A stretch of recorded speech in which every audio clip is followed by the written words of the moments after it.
Hello लोगोफोर, नोंथांमोननि गेजेराव आरोबाव मोनसे गोदान भिडिअनि आपडेट लानानै फैलायबाय। नैबे गोदान भिडिअनि फुल आपडेटखौ मिथिनो थाखाय नैबे भिडिअखौ स्किप खालामालाखैनो जोबजासिम नायनो नांगोन, होनब्लासो मिथिगोन दि बे गोदान भिडिअखौ बबे चेनेलाव होदों।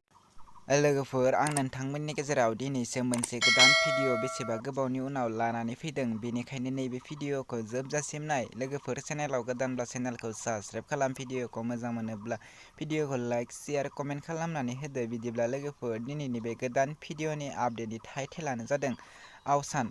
बेयो मोनसे बड' कमेडि शर्ट फिल्म। दासिमहालागै बे भिडिअखौ फुलि नायाखै, अब्ला बे भिडिअखौ नायलांजोब।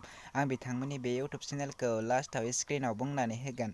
लोगोफोर, बे भिडिअनि कास्टिंफोरानो जादों अनिल, प्रिति, प्रिया, बाबलु, फबा एन्ड एनन। लोगोफोर, बिथांमोना बे भिडिअखौ फुलै आपल'ड खालामनानै गालांबाय आरो बे भिडिअआ जोबोरैनो मोजां जादों। नैबे भिडिअनि डिरेक्टरानो जादों अनिल नार्जारि। नायनो थाखाय बिथांमोननि प्रिया एन्टारटेनमेन्ट इउटुब चेनेलाव थांनो नांगोन। बे इउटुब चेनेलाव थांनानै बिथांमोननि गोदान बे आवसान बड' कमेडि शर्ट फिल्मखौ नायनानै लाहैदो आरो चेनेलखौ दासिमबो साबस्क्राइब खालामाखै, अब्ला चेनेलखौ साबस्क्राइब खालामनानै होदो। भिडिअखौबो लाइक, शेयार, कमेन्ट खालामनानै हैदो।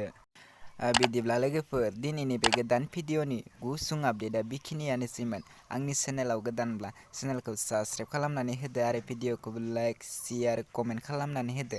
आं नैबे भिडिअनि गेजेरजों एबा नैबे चेनेलनि गेजेरजों आं नोंथांमोननि गेजेराव गोदान गोदान भिडिअ आपडेट लानानै फैबाय थायो।